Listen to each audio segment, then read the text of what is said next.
Bonjour mesdames, messieurs. Alors, nous sommes réunis ce midi pour faire un petit point sur l'intégration des écoles de commerce après le baccalauréat.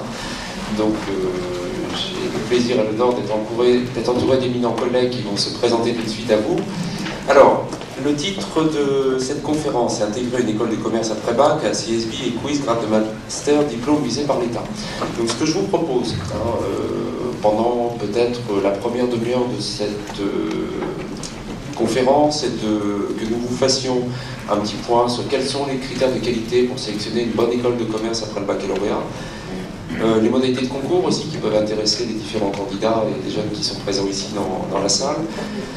Que l'on vous parle aussi peut-être un petit peu de ce que sont les offres de programmes des uns et des autres dans les différentes écoles et institutions que nous représentons.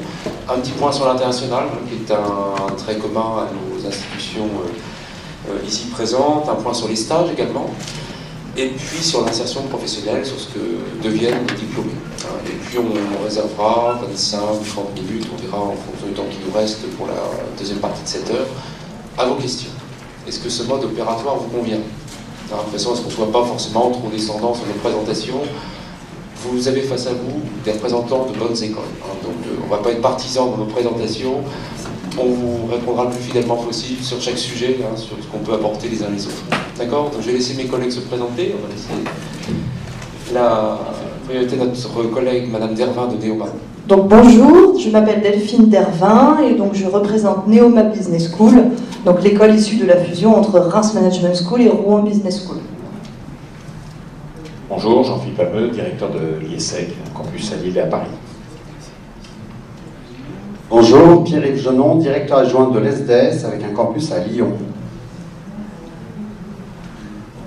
Bonjour, je suis Hugues Levesque, je représente le BBA de l'ESSEC. Nous avons un campus à Cergy-Pontoise et un autre à Singapour. Benjamin Maurice, je représente l'ESCA et nous sommes installés à Angers-Paris pour la France, Budapest et Shanghai pour les campus internationaux. Bien, alors je propose que nous commencions par le sous-titre de cette conférence que sont un certain nombre de labels qualité. Qui concerne nos écoles de commerce post-baccalauréat. Donc vous avez peut-être entendu parler d'un certain nombre de choses, d'intitulés d'appellation comme ACSB, EQUIS, le grade de master, les diplômes visés par l'État. Il faut savoir que dans le paysage français, je crois que nous sommes 239 écoles de commerce en tout, et tout statut confondu, et tout niveau de sortie confondu. Et pour vous aider à peut-être faire le tri ou mieux apprécier la qualité de ces écoles, eh bien, on se propose de vous donner quelques indices objectifs de qualité qui permettent d'avoir des éléments de perception comparables d'une école à l'autre. Le premier élément, qui compte beaucoup en France, vous en doutez, c'est le visa de l'État.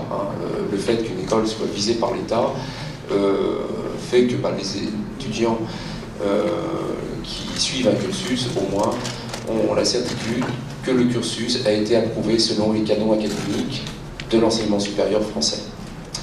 À côté de ce visa, on a également le niveau de reconnaissance du diplôme qui peut faire l'objet d'un label spécifique par l'État.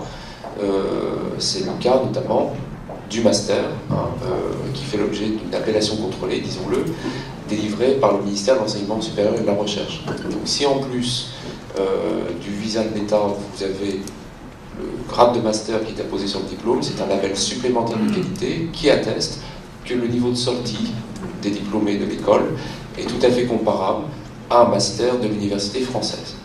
Alors, mes collègues vont certainement abonder, compléter pour préciser les choses, mais il faut savoir qu'en France, l'appellation de master est plutôt galvaudée. Donc l'élément, je dirais, incontestable de qualité, c'est le grade de master qui, lui, est délivré par le ministère de l'Enseignement supérieur et de la Recherche. Et c'est le grade de master. Par contre, vous allez voir certains établissements, voilà, on délivre des masters, ERES au pluriel. Et là, ça ne désigne pas la délivrance d'un titre visé par le ministère de l'Enseignement supérieur et de la Recherche. Alors tout ça n'est pas anodin. On pourrait dire, certes, c'est un label administratif et ça ne va pas plus loin. Sauf que ces labels-là permettent aux diplômés, déjà aux étudiants des écoles pendant leur cursus, s'ils sont boursiers par exemple d'État, de pérenniser le bénéfice de leur bourse parce que l'école est reconnue et visée par l'État. Donc ça c'est un point important. Autre élément, les diplômes délivrés en France existent dans un contexte européen et donc délivrent ce qu'on appelle des crédits européens, les fameux ECTS. Donc un diplôme reconnu dans un pays membre de l'Union le sera également dans d'autres pays de l'Union. Et donc lorsqu'un étudiant souhaitera faire valoir les enseignements qu'il a suivis dans un pays ailleurs dans le monde, il pourra évidemment valoriser ce qu'il a validé en France. J'ai laissé la parole à mes collègues pour ajouter des compléments d'information ou qu'ils souhaitent à ces quelques propos introductifs. Oui, alors, quand même une précision autour de la notion d'état de master, qui est effectivement un label qualité qui reconnaît aussi un niveau d'enseignement. On est à cette table représentant de deux types de programmes. Des programmes qui, effectivement, qui vont délivrer le temps de master et qui se déroulent sur une période de 5 années. Et des programmes qui ne délivrent pas le Grand Master, tout simplement parce qu'ils ne proposent pas la durée nécessaire pour arriver à ce Grand Master et qui proposent un niveau de diplôme et une perspective, une structure d'enseignement un peu différente en délivrant ce qu'on appelle un niveau 2, c'est un niveau licence visé par l'État et par le Grand Master. Et l'objectif n'est pas de délivrer le Grand Master, mais au contraire d'amener les étudiants à ce que l'on va appeler un niveau licence ou un niveau undergraduate, un premier niveau d'enseignement qui est souvent très généraliste, très ouvert, avec une dimension culture générale importante, et qui appelle, finalement, dans certains cas, une ou 2 années supplémentaires pour obtenir le Grand Master.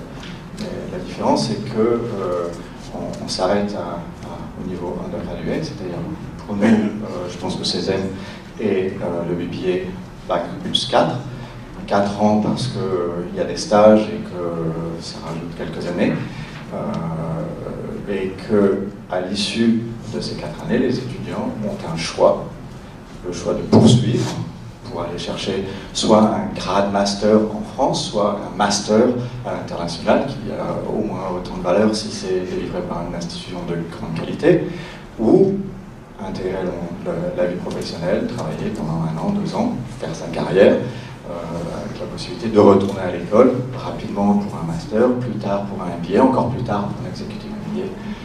Donc je pense qu'il faut bien comprendre ces notions de niveau. Les objectifs ne sont pas les mêmes, les objectifs pédagogiques ne sont pas les mêmes, les objectifs d'insertion ne sont pas les mêmes non plus. Je rajouterai juste deux éléments aussi au niveau reconnaissance de la qualité qui sont les accréditations. On a 2 accréditations internationales, la CSB qui est une accréditation américaine et CUIS européenne. Toutes les institutions aujourd'hui de qualité sont accréditées ou doivent être accréditées par ces 2 associations. D'autres points, chers collègues? Je pense que là, on a fait le tour. Oui.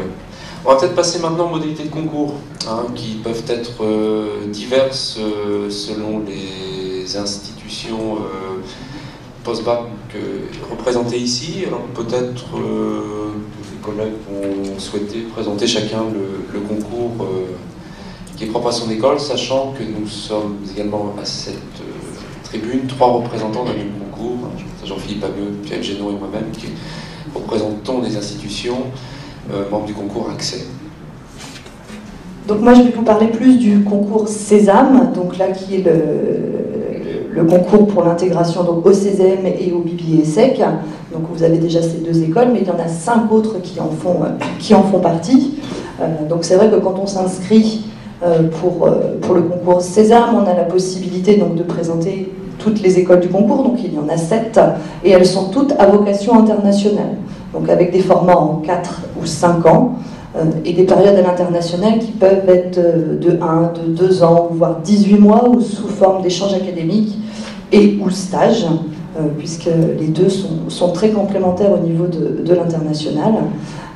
Et c'est vrai que ça fait partie des grandes banques d'épreuves quand on est en terminale, c'est le concours Sésame et le concours Access. Je pense que là, vous nous avez tous devant nous, donc c'est très bien.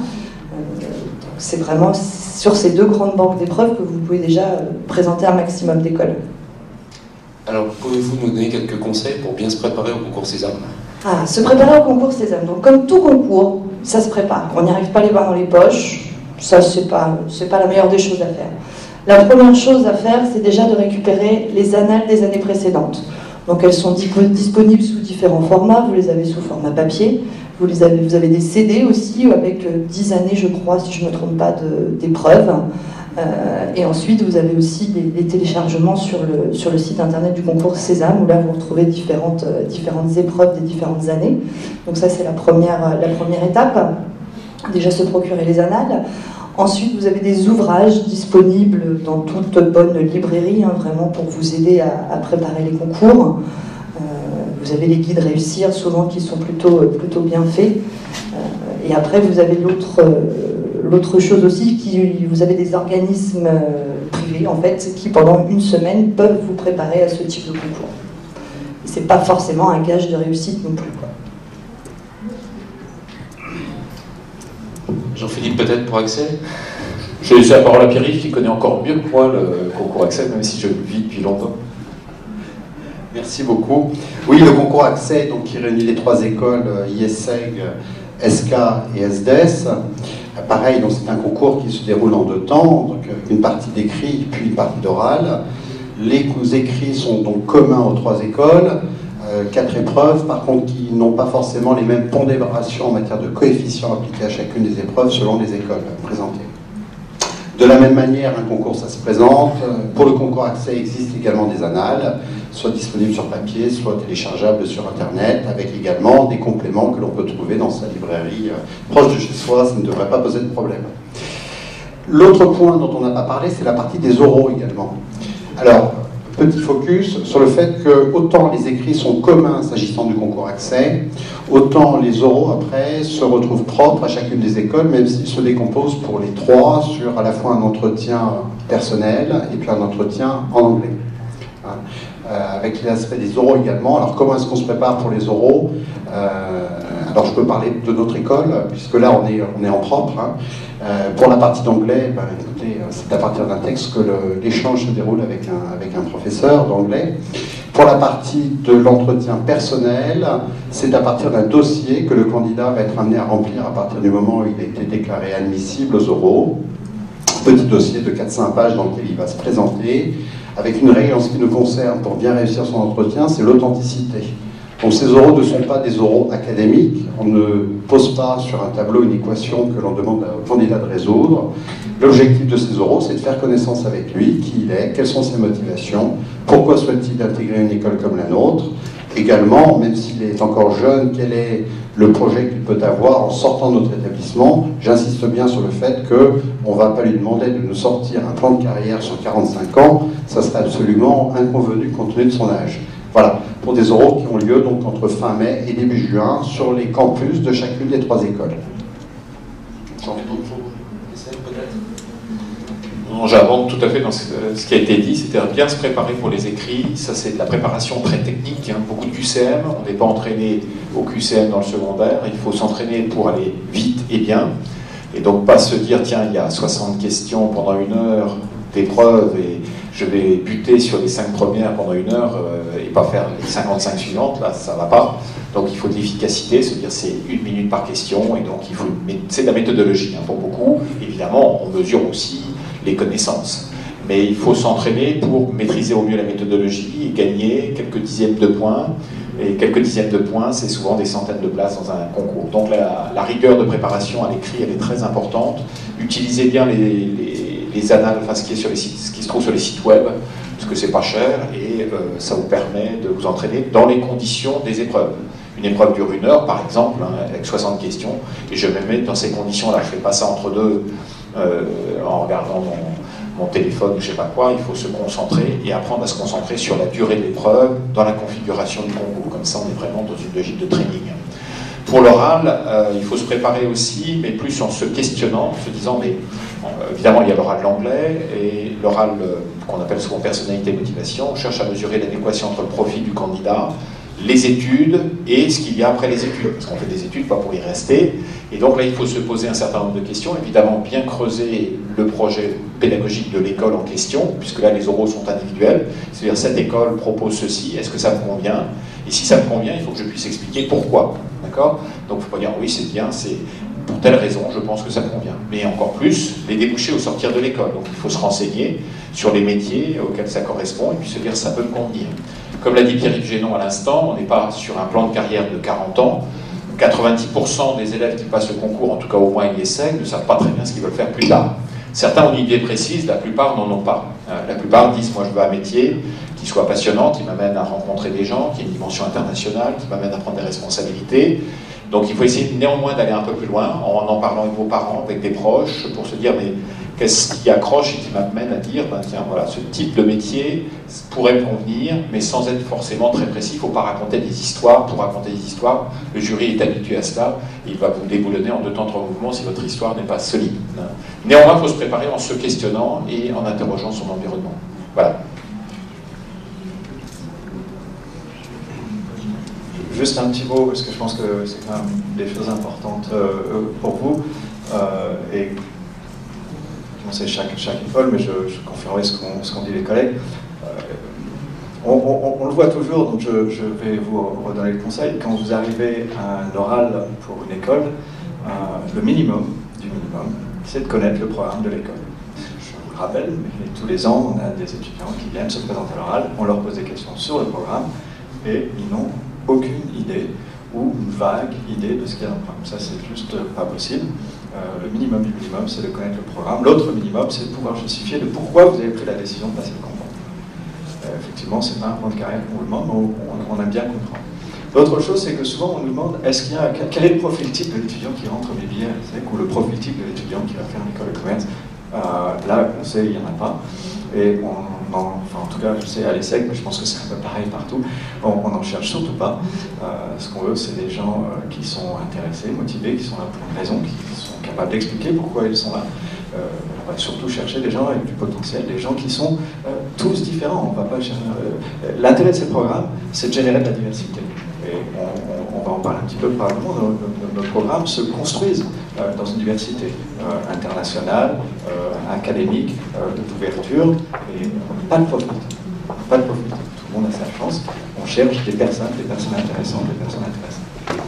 Mais c'est aussi lié à la diversité des filières et des débouchés auxquels nous formons, puisque dans nos grandes écoles de management, nous formons aussi bien aux filières de la finance que du marketing, de la communication, de la publicité, qui nécessitent des talents très divers chez les uns les autres.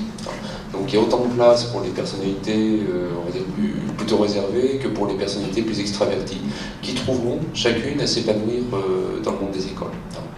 Pour finir le tour de table sur les modalités de concours et préciser ce que sont les épreuves orales à l'ESCA, puisque comme on l'a dit, les écrits sont communs avec nos collègues de l'IESEG et de l'ESDES. Les oraux à l'ESCA, ce sont 4 épreuves. Une épreuve collective dans laquelle on regarde justement le candidat se comporter en groupe. Une épreuve sur un sujet imposé, qui est un sujet argumentaire. Une épreuve sur laquelle le candidat nous fait part de sa motivation, une épreuve d'anglais également. Donc vous voyez que le dénominateur commun à tout ça, c'est qu'on cherche à percevoir l'authenticité des candidats et aussi la capacité à s'exprimer en langue anglaise, qui est aujourd'hui incontournable dans le concours professionnel auquel nous préparons nos étudiants. Donc certes, nous y formons, mais nous attendons aussi un prérequis solide déjà. Je propose maintenant, sauf s'il y a des questions sur le concours, qu'on passe une question. C'est un concours assez difficile. Quel est le taux de réussite par rapport Non, c'est ça. Là, c'est par école, donc je crois qu'on doit avoir aux alentours de 4000 candidatures, un petit peu moins. Et on doit admettre, et on intègre 200 étudiants. Savoir qu'on en admet un petit peu plus, dans la mesure où tous les étudiants que l'on admet ne viennent pas. Il y a un truc qui est assez simple quand même, c'est que les meilleurs étudiants ont souvent le choix. Donc ils sont en tête du concours, ils peuvent aller dans n'importe quelle école. Donc on se retrouve souvent à ne pas avoir nécessairement tous les étudiants que l'on a admis, donc on en a amené un petit peu plus. Voilà, encore une fois, je pense que c'est vrai que moi j'encourage vraiment les gens à tenter. Il ne faut pas avoir peur. C'est faisable, c'est tout à fait jouable, et allez-y, allez-y. Qui ne tente rien à rien. Oui, tout à fait d'accord avec cela. Je crois qu'il ne faut surtout pas se limiter à regarder des chiffres et à faire des ratios qui n'ont pas grand sens, car les candidats présentent en règle générale plusieurs écoles. Donc ce n'est pas un ratio tout simple à faire qui consiste à dire il y a tant de candidats, il y a tant de places offertes, donc je divise l'un par l'autre et j'obtiens mon taux de réussite de possibilité en tout cas. C'est plus compliqué que ça, car donc il y a des possibilités de présenter des tas d'écoles en même temps. C'est le principe même de ces banques d'épreuves. Je crois que l'important avec un concours, c'est que tout le monde est sur la même ligne de départ. Tout le monde est sur la même ligne de départ. Pour le concours accès, mais comme pour les autres, en règle générale, on ne regarde pas le livret scolaire. Donc par contre, il y a des candidats qui sont plus ou moins bien préparés les uns par rapport aux autres. Et tout est là. La préparation est la question la plus fondamentale, mais j'insiste bien, tout le monde est sur la même ligne de départ. Sur le timing, vous dites que les oraux se passent en mai ou juin. Ce que vous passe quand les élèves sont en terminale, sont en train de préparer le bac. J'imagine que bien évidemment, il n'y a pas, ça ne se passe pas en même temps, les oraux sont organisés en même temps. Ce n'est pas en même temps que les épreuves du baccalauréat. C'est dans le même créneau, puisqu'effectivement, je pense que sur toutes nos écoles, ça va de fin mai à fin juin, à peu de choses près. Mais effectivement, il n'y a aucune épreuve orale pendant la semaine du baccalauréat. Effectivement, ce sont deux choses qui se préparent en même temps, où il faut se donner à fond. Hein. C'est vrai que cette année terminale est une année un petit peu charnière pour les étudiants, où ils préparent leur future vie professionnelle, où ils passent aussi le bac, puisque sans le bac, malheureusement, ils n'intègrent pas les écoles. Donc, il faut vraiment mettre toutes ses chances de son côté. Et bien se préparer au concours, que ce soit les écrits comme les oraux, c'est très important. Il ne faut pas non plus, comme disaient mes collègues, avoir peur du nombre de candidats qu'il peut y avoir dans les écoles, puisqu'un candidat est en multicandidature, mais il ne va pas forcément laisser sa place dans les écoles dans lesquelles il ne veut pas aller. Donc c'est vrai que faire des ratios en se disant il y a tant de places pour tant d'intégrer et tant de candidats, c'est un petit peu limite. Il faut aller plus loin dans cette expertise et dans cette recherche, en sachant que en moyenne, un candidat dans le concours Sésame va présenter 3 écoles. Après, dans Access, je ne sais pas, mais c'est un peu moins nombreux, mais c'est vrai que dans Sésame, il présente en moyenne 3 écoles sur les 7. Et peut-être qu'en parallèle, il présente aussi le concours Access. C'est fortement possible, puisque ce sont les 2 grandes banques d'épreuves en France. Donc tout le monde a sa chance de pouvoir intégrer une école de commerce. Juste pour compléter, il faut dans sa stratégie de candidat avoir évidemment un plan A et un plan B, et comme ça rejoint probablement un peu la question, c'est se dire voilà, l'école cible c'est peut-être celle-là, ou les 2-3 écoles cibles, mais si jamais ça ne se passe pas exactement comme prévu, parce que je rejoins complètement mes collègues, il faut vraiment se préparer, et le fait que vous soyez là déjà veut dire que quelque part vous avez une longueur d'avance sur ceux qui ne viennent pas, c'est-à-dire que vous avez une motivation et une préparation de fait au moins psychologique. Mais ensuite, il faut quand même se dire, bon voilà, j'ai mon plan A, j'ai mon plan B, si je n'ai pas ma cible, eh bien qu'est-ce que je fais, sachant que certaines écoles ont aussi des admissions parallèles qui permettent éventuellement de les rejoindre un peu plus tard, si on a raté la première marche, mais il faut avoir ça très clair dans sa tête, pour qu'à la fin on se trouve avec une option qu'on a au moins envisagée, et pas se retrouver sans solution intéressante. Bien, je propose peut-être maintenant qu'on passe, on gardera un temps pour les questions, si vous voulez bien après, qu'on passe à peut-être une présentation de chacune des écoles ou chacun des programmes proposés par les collègues ici présents, dans lesquels vous pourrez, chers collègues, expliquer aux personnes qui nous font l'honneur de leur visite un peu ce qui est la marque de fabrique du programme de votre institution, quelle est son ouverture internationale, à quel type de métier cela prépare, et puis après on gardera un temps pour les questions de la salle.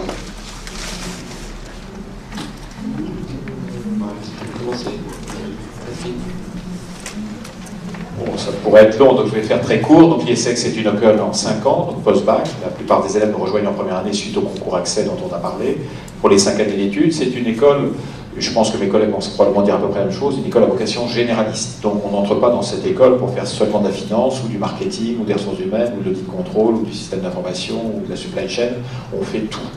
Ça, c'est important et c'est probablement partagé avec d'autres écoles, c'est-à-dire que les jeunes qui nous rejoignent ne doivent pas vouloir un seul projet très précis, étroit, et se dire je vais couvrir une palette assez large, et on va progressivement se spécialiser si on le souhaite, notamment au niveau master, si quelqu'un se dit bon, moi tout compte fait c'est la finance, moi tout compte fait c'est le marketing ou autre chose. Et au fur et à mesure qu'on avance dans les études, on mûrit son projet et éventuellement on se spécialise ou on ne se spécialise pas, parce que certains veulent créer leur entreprise et donc se disent moi une palette large me convient. Ça c'est aussi une chose qu'on partage au niveau de nos écoles, je pense, c'est qu'en termes de débouchés, on a, au sortir de ce type d'école, la palette probablement la plus large possible dans le monde de l'entreprise.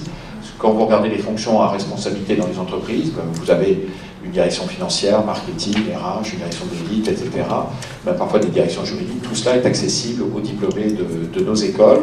Et donc, il faut envisager un spectre très large au niveau d'insertion professionnelle, ce qui, je crois, est un atout énorme. Pratiquement toutes les fonctions à responsabilité des entreprises sont accessibles aux diplômés de ce type d'école. Que ce soit en grande entreprise, en moyenne, en PME. On peut même créer son entreprise. Dans toutes ces écoles, il y a des dispositifs d'entrepreneuriat. Que ce soit en France, que ce soit à l'international. Donc nous, à l'IESEG, on met beaucoup l'accent sur cette dimension-là. Mes collègues vont certainement dire des choses analogues, hein, mais on peut faire les 5 années en anglais si on le souhaite, et tous les programmes de l'école sont donnés en anglais de toute façon, mais on peut entrer, on peut encore entrer à l'IESEG en première année en français. Donc il vaut mieux avoir un bon niveau d'anglais, mais quelqu'un qui sera faible en anglais peut rentrer dans l'école en compensant par exemple une note pas très bonne en anglais au concours par une bonne note dans un autre domaine. Donc on n'a pas de score minimum en anglais par exemple à l'IESEG. Par contre, si certains démarrent la première année en anglais, de toute façon la deuxième année, une bonne partie des cours sont en anglais parce que dans l'école, tous les cours de management sont en anglais. Tout le marketing, toute la finance, tout les RH, etc. c'est en anglais. Et il reste en deuxième année encore certains cours en français, et à partir de la troisième, de toute façon, tout est en anglais. Ou bien on choisit la filière anglophone, que ce soit le campus de Lille ou de Paris, on fait les 5 ans en anglais en fonction des choix des uns et des autres. Donc beaucoup, du coup, démarrent leur carrière à l'étranger. Les stages à l'étranger sont obligatoires. La grande majorité des élèves font des séjours académiques à l'étranger, une fois ou 2 fois. Beaucoup le font en bachelor, en deuxième ou en troisième année, 1 an complet à l'étranger, en tout petit groupe, c'est de la vraie immersion, et peuvent repartir en master, éventuellement sur un semestre en échange académique. Ça, c'est l'international vu par l'exposition internationale qu'on travaille tous, et il y a aussi le concept d'internationalization at home, c'est-à-dire sur le campus, on fait aussi de l'international.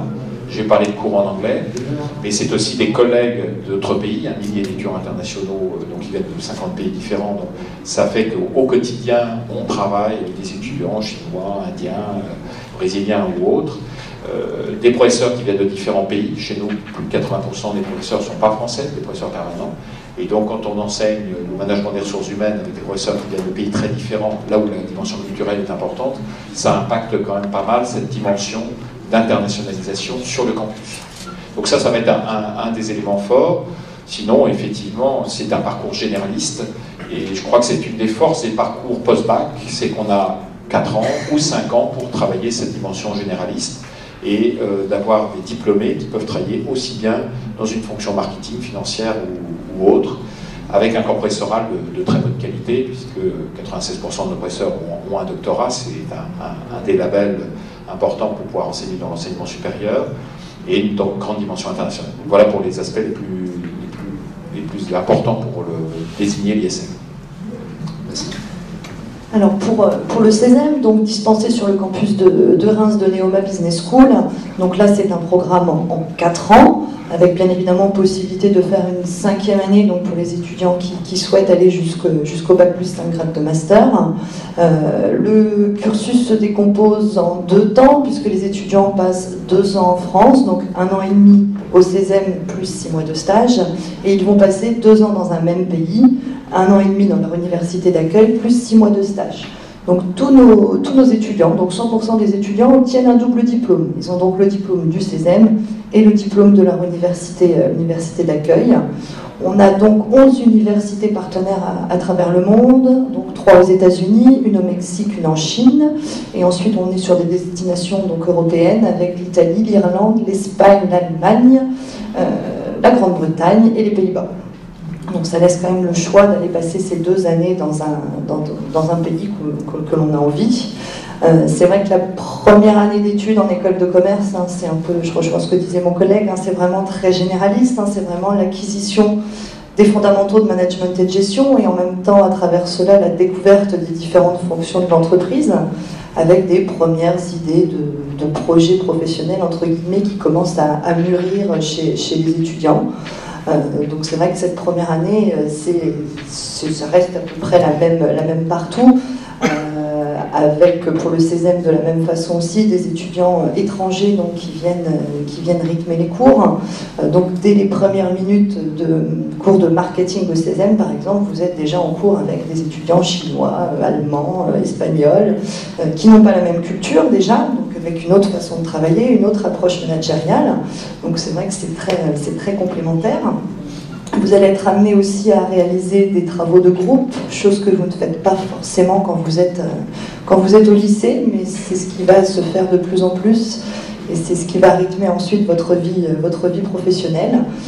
Donc vous allez peut-être réaliser un cas de marketing avec un groupe de 5 personnes que vous ne connaissez pas forcément, mais ça va être vous en français, après vous allez avoir un allemand, un italien, un chinois et un anglais, donc c'est vrai que c'est très formateur pour vous, donc cet international effectivement se vit vraiment au quotidien sur le campus et pendant les 4 années d'études, donc ça c'est vraiment très important.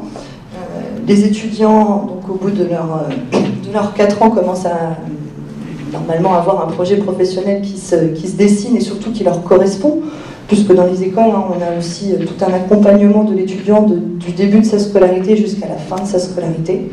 On a des référents, des coachs, des conseillers carrière, ça dépend comment on les appelle, qui sont à disposition des étudiants, hein, vraiment pour les aider, pour leur éclaircir certaines choses, pour les épauler dans leur choix.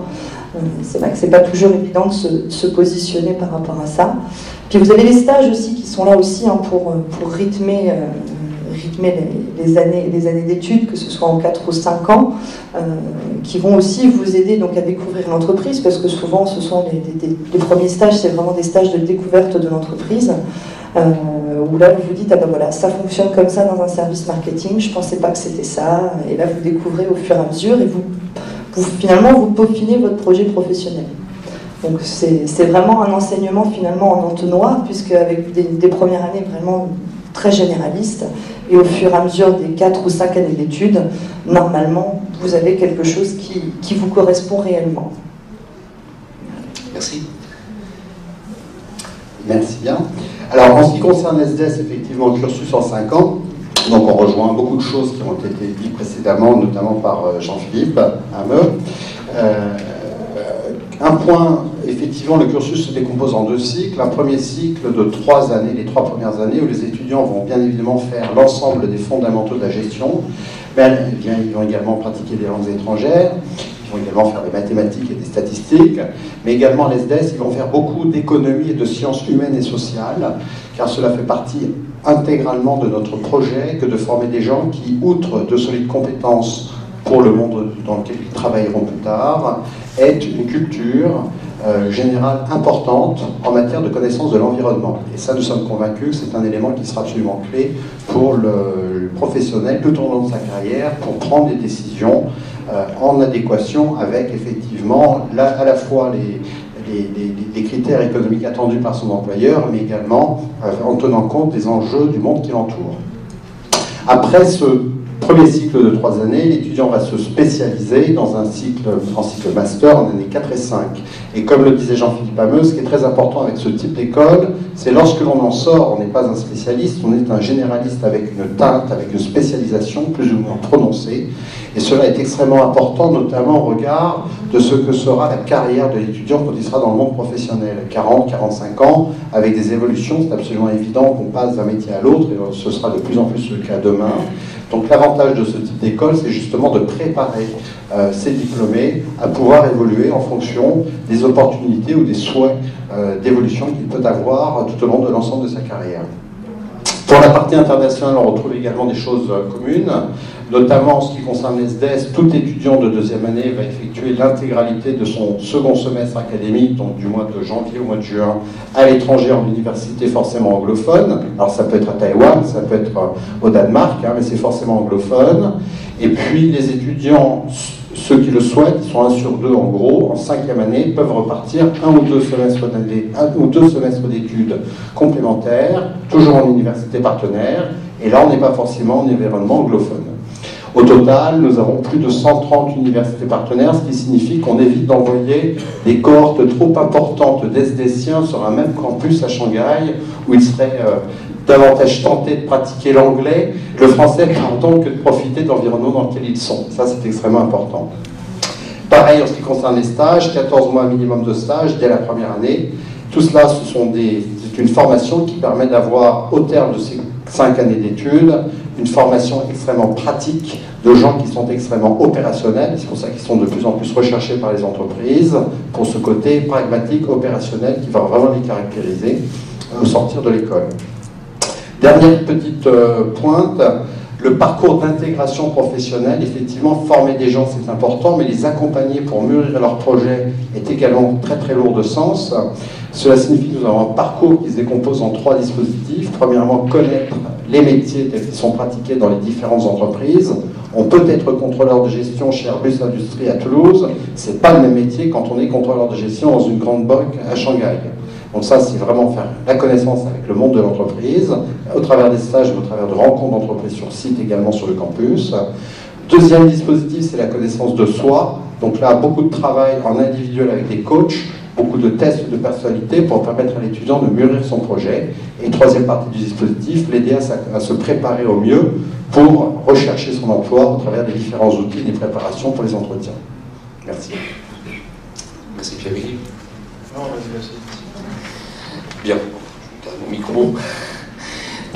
Alors pour ce qui concerne l'ESCA, donc un cursus en 5 ans également, qui est composé de 2 cycles. Un premier cycle généraliste en 3 ans, dans lequel donc, les étudiants découvrent tous les enseignements fondamentaux de la gestion, du management et enseignements également périphériques, puisque nous accordons aussi beaucoup d'importance à la responsabilité future qu'exercera l'étudiant en entreprise, et nous rouvrons l'esprit à des considérations d'éthique, des affaires, de responsabilité sociale notamment, autour des enseignements appliqués de management. Des stages dès la première année également. Le premier cycle se conclut par un semestre de mobilité internationale en université partenaire. Nous partageons les points de doctrine de mon voisin de gauche, selon lesquels nous souhaitons envoyer peu d'étudiants chez chaque partenaire. C'est pourquoi nous avons un réseau de 168 universités partenaires à travers le monde, pour envoyer peu d'étudiants sur chaque site afin qu'ils bénéficient à plein de l'immersion interculturelle avec leurs camarades rencontrés sur place. Et lorsque ce premier cycle d'études est accompli, nos étudiants ont pu faire le choix entre ce qui est leur domaine d'intérêt, leur domaine de moindre intérêt également, et s'orientent vers une spécialisation professionnalisante sur les 2 dernières années d'études, qui se conclut par un stage long. Nous offront également à nos étudiants le choix entre 18 spécialisations de fin de cursus en master, donc dans les différentes grandes familles du management, que sont la finance, les affaires internationales, le marketing et le management en tant que tel. Et puis nous avons quelques filières qui sont offertes en alternance également, durant les années de master. Je pense notamment à la finance et au risque management, qui est une filière ouverte voici 2 ans sur un domaine très pointu d'analyse des risques et qui offre évidemment un bon placement professionnel pour nos étudiants. Et puis des filières un peu originales comme le web marketing, sur lesquelles nous avons également innové il y a quelques années et sur lesquelles l'ESCA est bien connu aujourd'hui pour avoir lancé cette filière voici 5 ans. Donc voilà, brosser un très grand trait, forcément réducteur, le portrait du programme de notre institution. Et évidemment, vous pourrez, comme pour mes collègues bien entendu, retrouver plus de détails sur les stands de chacune des écoles. Pas facile de faire court quand on parle de son école. Enfin, on a gardé le meilleur pour la fin.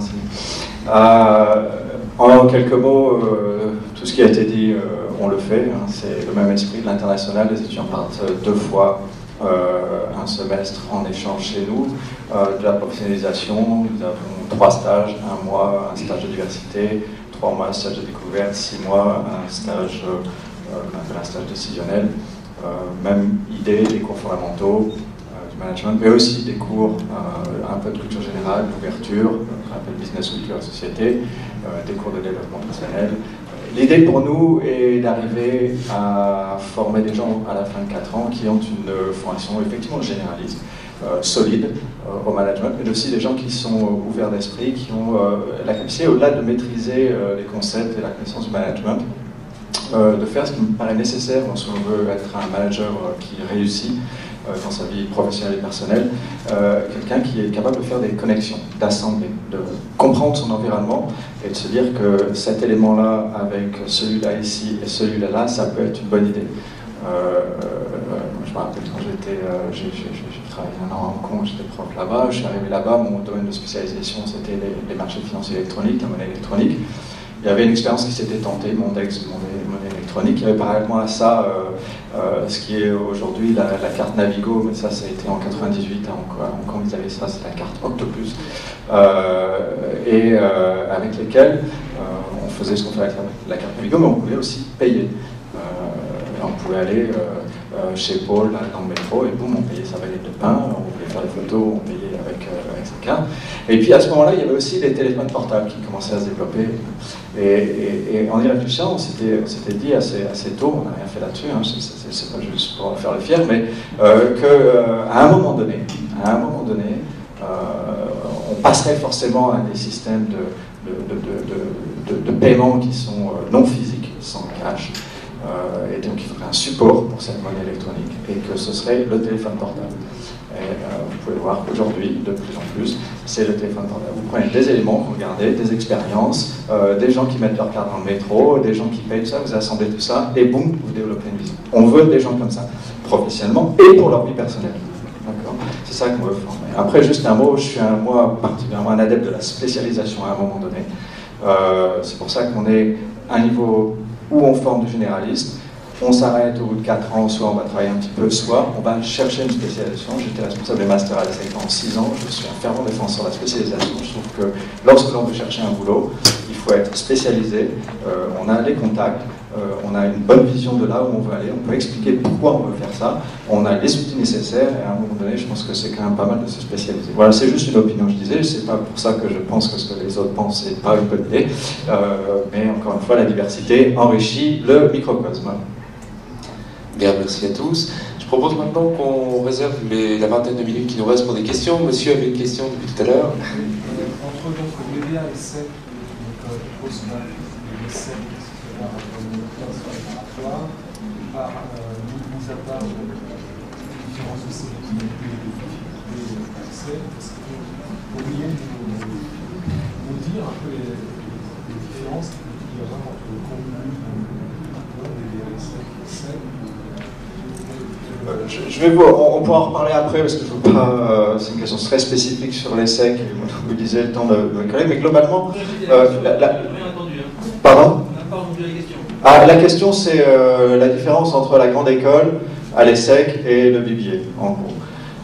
Et cette différence, ce sont deux approches pédagogiques, 2 produits différents. Le BBA post-bac, encore une fois, que je vous l'ai dit, c'est une formation généraliste, assez formatée dans ses premières années, un peu plus d'ouverture justement dans les 2 ans, et qui vous donne un niveau undergraduate, un niveau M1, pardon, donc niveau 2, ce qu'on appelle niveau 2. La grande école, c'est un programme qui vous donne le grade master. C'est comme les programmes de mes collègues ici en 5 ans. C'est pas le même objectif, c'est pas la même pédagogie qui est mise en œuvre. Qualitativement, moi je vois ça équivalent, on a les mêmes profs, c'est la même institution, le même réseau derrière. Ce sont juste des produits différents, des approches pédagogiques différentes, et on sort des étudiants avec des niveaux, pas des niveaux académiques ou intellectuels, des niveaux d'études différents, un undergraduate, l'autre graduate. Si je juste une question complémentaire, par rapport aux étudiants qui ont des ESSEC chez vous, il y en a peut-être 10% qui peuvent aller en master pour l'ESSEC. Donc la question, est-ce qu'il y en a qui peuvent continuer avec la grande école? ironiquement, effectivement, il y en a beaucoup qui rentrent en se disant bah, c'est peut-être une façon de rentrer dans la grande école. À la fin des 4 ans, ils se sont compris qu'en fait, ça n'avait aucun sens d'aller faire la grande école après avoir fait le BBA, parce qu'ils vont refaire ce qu'ils ont déjà fait, sauf s'ils ont une raison très spécifique. À l'issue du BBA, encore une fois, c'est soit aller bosser, soit aller faire un master. Et si vous faites le master, vous pouvez le faire à l'ESSEC, mais encore une fois, ma grande recommandation, choisissez une très bonne institution internationale, postulez, vous serez pris, et vous avez un truc au lien après. Autre question? Oui, monsieur. Parlez bien fort.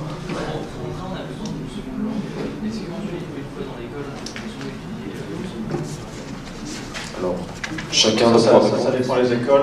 Brièvement, à l'ESSEC, non seulement vous continuez votre seconde langue, mais on vous en fait commencer une 3e. Donc, pendant les 2 premières années, vous étudiez 3 langues vivantes en plus de votre langue maternelle. Je fais dans l'ordre du rang de passage. À l'ESCA, même chose, 2 langues vivantes obligatoires et, c'est pas obligatoire, mais la possibilité d'en suivre une 3e, dont le mandarin, puisque nous avons un campus à Shanghai. Nous offrons aussi le portugais, puisque de plus en plus nos étudiants se destinent au Brésil. Donc je vais dire la même chose, donc voilà, c'est exactement le même sujet. 2 langues obligatoires, une LV1 et une LV2 pour les SDS, et une LV3 optionnelle avec une offre tout à fait large. Eh bien, c'est la même chose pour le CESEM, hein, 2 langues obligatoires, anglais plus votre LV2, forcément, et avec bien évidemment la possibilité, on vous encourage fortement à débuter une LV3 et une offre vraiment très large au niveau de la LV3. Donc à l'IESEG, l'anglais n'est plus considéré comme une langue étrangère, donc, puisque c'est une langue d'enseignement pour la majorité. Et en plus, il y a effectivement une autre langue, mais on peut, donc qui est obligatoire, mais on peut changer si on le souhaite. Par exemple, si on a fait anglais-espagnol, on peut démarrer l'allemand, par exemple, à l'ESSEC en débutant. Donc on peut changer entre guillemets, sa LV2, comme on dit dans le secondaire. Et on encourage effectivement la possibilité, enfin, le choix d'une autre langue en plus, une 3e. Est-ce que, comme pour l'IESSEG, les cours sont dispensés en anglais dans les autres écoles?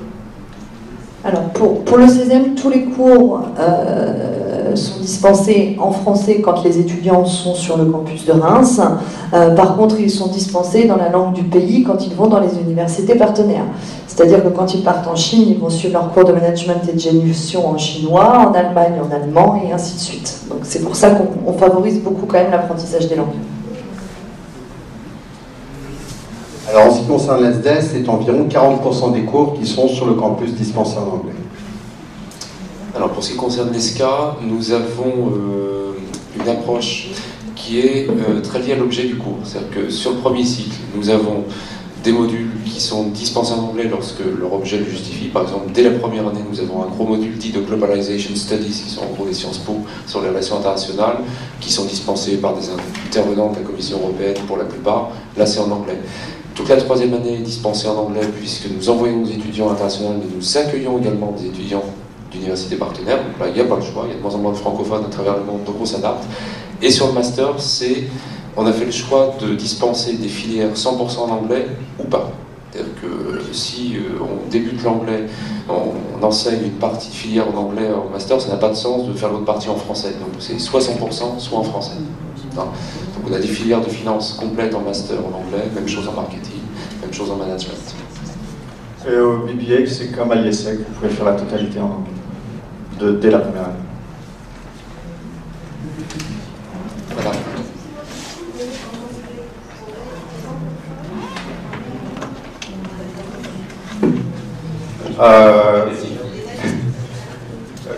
Voilà. Je pense que je vais répondre clairement non.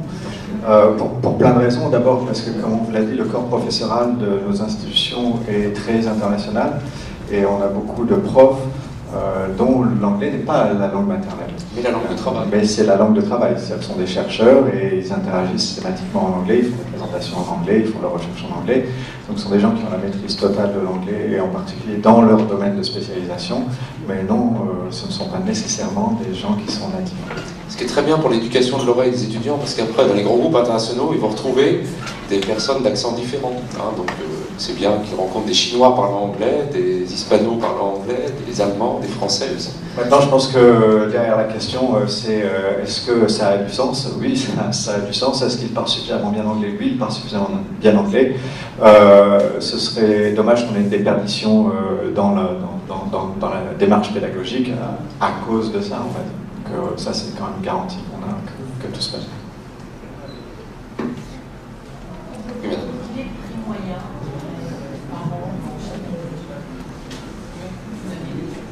Bon, là, ça varie. L'ESSEC est probablement l'école la plus chère. Oui, bon, enfin, c'est que 4 ans. Aujourd'hui, on est pratiquement 11 000 € l'année. Bon, il faut savoir, à l'ESSEC, je le dis rapidement, à partir de la 3e année, vous pouvez basculer en apprentissage. Vous pouvez le faire en apprentissage, auquel cas les frais de scolarité sont pris en charge par l'entreprise en cas de contrat d'apprentissage. On a aujourd'hui la moitié des étudiants qui font l'apprentissage. En fait, on a tous les étudiants qui souhaitent le faire qui le font. Alors chez nous, 9 100 € par an pendant 5 ans, avec effectivement la possibilité de l'apprentissage aussi, enfin de l'alternance, dont l'apprentissage est un des formats, parce qu'on a deux formats d'alternance sur le master, avec les 2 dernières années. Plus un système de bourse aussi, dont on n'a pas beaucoup parlé, mais dont on pourrait parler aussi, qui est possible dans nos institutions, puisque déjà nos diplômes sont visés par l'État, donc les boursiers d'État pérennisent le bénéfice de leur bourse lorsqu'ils sont chez nous, et un système de bourse propre à chaque institution. Alors, chez nous, nous aidons à peu près 250 familles par an. Alors, en ce qui concerne les SDS, ce sont des scolarités de l'ordre de un petit peu moins de 7 500 € par an.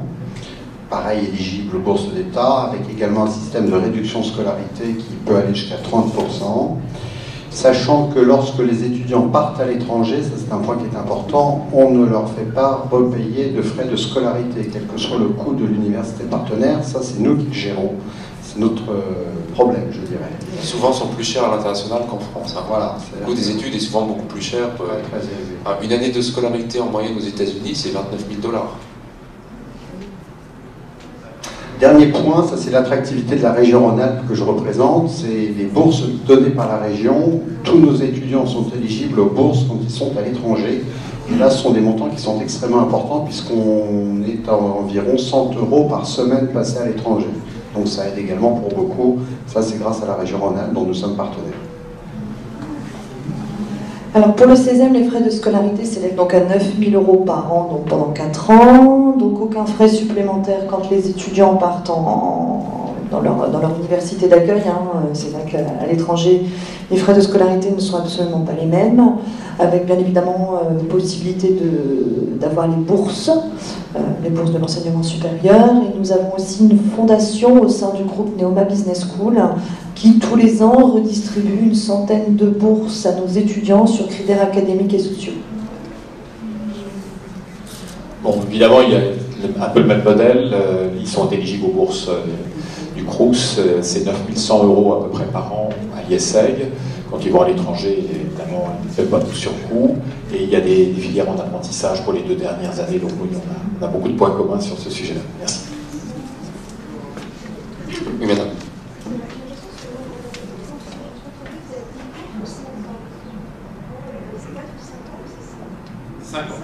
À l'IESEG.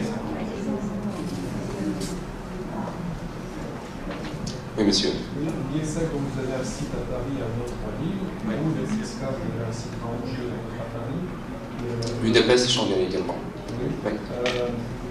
Il y a 60% des professeurs qui sont communs quand vous êtes sur le site. Comment ça se passe au début?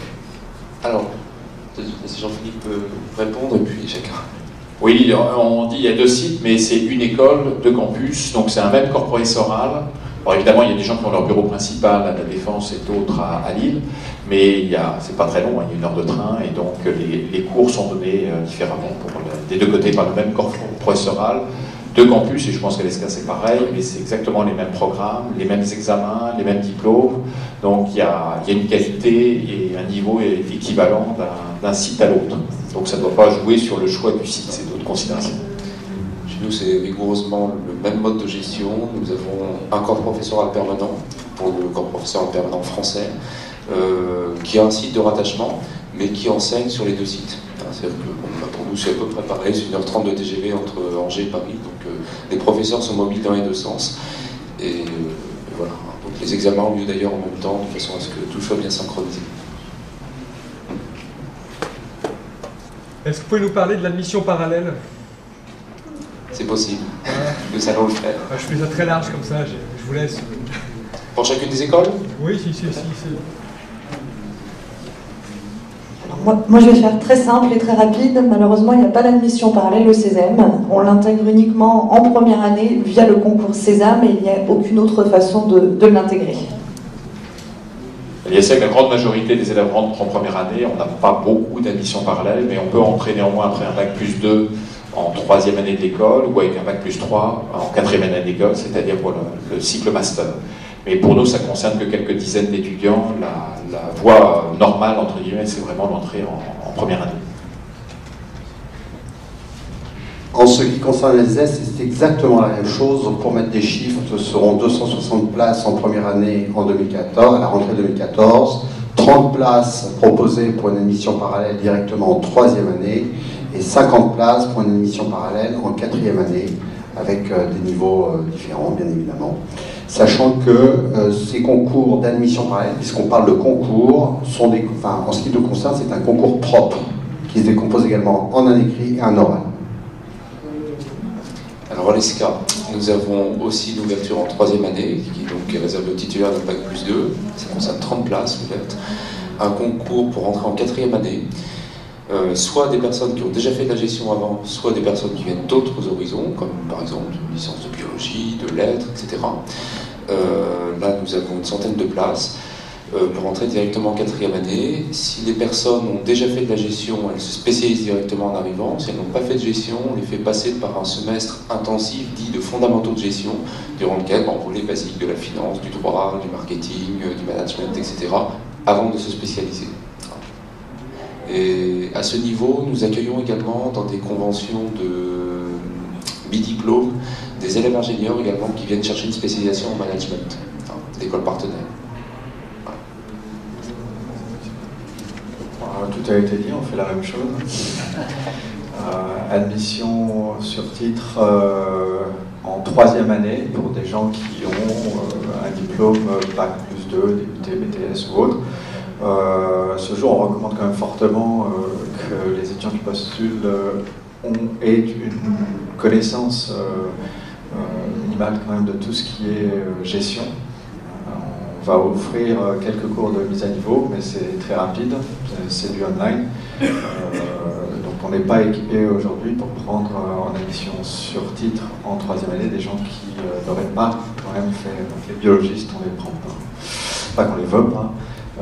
Mais c'est que ce ne serait pas un cadeau à leur faire. Il vaut mieux qu'ils aillent chez les collègues. On a un an de plus pour leur donner toutes leurs chances. Bien, y a-t-il d'autres questions? Nous parvenons au terme de cette heure, durant laquelle... Oui.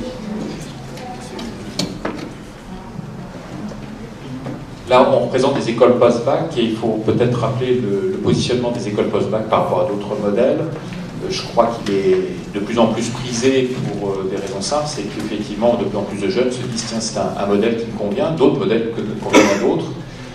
L'intérêt du modèle post-bac, c'est que vous entrez tout de suite dans une logique, je dirais, grande école, puisqu'on est dans une grande école, soit pour un métier ou pour un programme en 5 ans. Et le principe des grandes écoles françaises, et pour moi je le trouve unique. J'ai été vice-président de mon université pour la relation internationale et je circule beaucoup comme tous mes collègues. Je crois que c'est encore unique au monde et je pense qu'on a une longueur d'avance sur beaucoup d'autres programmes. C'est-à-dire que d'autres programmes au niveau international, on articule les connaissances, les savoir-faire, le développement personnel, avec les valeurs, nos valeurs humanistes qui traversent là. Et on ne trouve pas ça dans pratiquement tous les autres pays. Dans le modèle des grandes écoles françaises, c'est quelque chose qui est naturel, on n'en parle même plus. Mais les connaissances, c'est très important. Là, vous avez vu marketing, finance, etc. Plus les connaissances d'environnement, de l'économie, et ainsi de suite. Du savoir-faire, un parcours de stage, on met en œuvre les connaissances, et du développement personnel. eh bien, un bon manager doit savoir communiquer, un bon manager doit savoir travailler en équipe, on en a parlé, un bon manager doit être créatif, on fait des ateliers de créativité, etc. Et tous ces 3 axes sont très formalisés chez nous, et pour être diplômé, il faut être performant sur ces 3 dimensions. Dans les autres pays, on ne trouve pas ça. En Asie, on travaille beaucoup sur les connaissances, un petit peu sur les savoir-faire, très peu sur le développement personnel, il y a encore beaucoup de problèmes à beaucoup d'endroits. Aux États-Unis, on travaille beaucoup sur les connaissances, le développement personnel, la capacité à communiquer, les leaders, etc. Par contre, le savoir-faire, à part le fait qu'ils font tous des jobs pour se financer, il n'y a pas en général de parcours de stage articulé avec les connaissances. Ça vient, hein. Aujourd'hui, dans les grandes conférences internationales, les Américains nous disent on innove, on met en place des stages. Chez nous, c'est depuis toujours. Donc le modèle français de la grande école qui fait ça est un modèle qui est très précieux du point de vue de la formation des jeunes, avec cette dimension internationale qu'on a tous, pour les préparer dans un monde globalisé, en France ou dans n'importe quel autre pays. Et je crois qu'ils y sont particulièrement bien préparés. Après, il y a d'autres modèles dont on a parlé tout à l'heure, prépa plus 3 ans. Je crois que ça convient bien à ceux qui ont un profil plutôt scolaire, et qui se disent je suis dans un environnement de lycée, ça me convient bien et j'ai envie d'y rester encore 2 ans. Et c'est-à-dire de reporter le contact avec le monde de l'entreprise, reporter le contact avec le monde de l'international, reporter le contact avec les matières professionnalisantes comme le marketing et la finance. Pendant 2 ans, on ne fait pas ça en prépa, mais c'est une autre voie d'excellence. Hein. J'avais un collègue qui disait c'est une hésitation vertueuse entre les 2 modèles, et chacun doit se positionner par rapport à ça. En disant, moi, est-ce que j'ai envie de rester dans mon lycée ou dans un autre lycée pour faire une prépa 2 ans et de ne pas être au contact je dirais, des disciplines professionnalisantes de l'entreprise et de l'international, qu'on voit trop peu en prépa, je pense. Et est-ce que je choisis cette voie-là, ou bien est-ce que plus rapidement, même si ça ne court-circuite pas la formation généraliste, hein, parce que certains se disent je vais en post-bac pour éviter les disciplines trop générales, pour éviter la théorie, etc. Alors que c'est très important pour comprendre le monde, comme on l'a dit. Et ça, on le fait dans nos écoles. Et ça, c'est très très important aussi. Vous avez beaucoup d'écoles post-bac qui vont par contre vous dire, parce que les meilleurs sont ici évidemment, qui vont vous dire on va vous mettre tout de suite sur le terrain parce que si vous venez chez nous, c'est parce que vous ne voulez pas de concept, c'est parce que vous ne voulez pas d'enseignement général. Et ça correspond à certains profils d'école. Mais pour moi, ça correspond à une formation de type technique. On apprend uniquement des techniques pour les mettre en œuvre. Dans les formations qu'on représente, on prépare des jeunes, pas à être des techniciens, mais des gens qui vont proposer des solutions nouvelles dans un environnement globalisé, changeant. Et donc ça nécessite une formation solide sur la culture générale, ce que font les prépas aussi. Et ça, c'est un élément, je crois, important à souligner, avec chez nous une dimension internationale qui arrive très vite. C'est pas demain la veille qu'on verra des cours en anglais en prépa, je pense. Ni des stages, j'espère que ça viendra un jour. Et ça, c'est une des forces de notre modèle. D'autres préfèrent un autre modèle, et il n'y a pas un bon choix, un mauvais choix, mais chacun doit se questionner personnellement par rapport à ça. Madame ? Oui, c'est ça. Et je pense que, je ne vais pas résumer ce qui se passe ici. Et comme ça a été dit, il y a beaucoup de travaux à faire en équipe, donc on leur donne des projets. Pour travailler en entreprise efficacement, il faut savoir travailler avec les autres, c'est-à-dire écouter les autres, mais aussi savoir partager son point de vue et travailler efficacement à plusieurs. Et donc, on a des processus qui débutent dès la première année, travailler en équipe, ce qu'on ne fait pas non plus forcément beaucoup en prépa, où c'est très individuel parce qu'on est en compétition dès le départ. Là, on est en coopération dès le départ. Donc ça donne lieu à des projets qui sont réalisés, qui sont évalués, plus des examens intermédiaires, plus des examens de fin de semestre. Il faut réussir sur l'ensemble. Oui, une dernière question ? Oui. Excusez-moi, est-ce que dans vos parcours, on peut être en échec sur une année? Est-ce que dans ces cas-là, c'est l'exclusion? Comment ça se passe? Je crois que chacun a son règlement pédagogique. Chez nous, il n'y a pas beaucoup d'échecs, mais ça peut arriver. Et éventuellement, il y a doublement. Éventuellement, il y a exclusion. Donc, mais en première année, il y a peut-être 3 à 5% d'élèves qui sont concernés peut-être par une réorientation. Ce qui peut arriver, hein, parce que, et c'est pas la fin du monde, on a choisi une voie, peut-être que tout qu'on fait, c'est pas celle qui convient. Après, il y a pratiquement plus d'exclusion et il peut y avoir des doublements. Mais je laisse la parole à mes collègues. Il faut savoir aussi que dans nos écoles, on a quand même le souhait d'amener les étudiants au meilleur d'eux-mêmes. C'est-à-dire qu'on ne les laisse pas non plus sur le bord de la route s'ils s'enlisent dans une difficulté sur un module particulier. On a quand même une tradition de l'accompagnement pédagogique de nos étudiants auquel on tient c'est un dénominateur commun à toutes les institutions représentées ici. On ne laisse pas les étudiants en difficulté. Effectivement, il y a des erreurs d'orientation.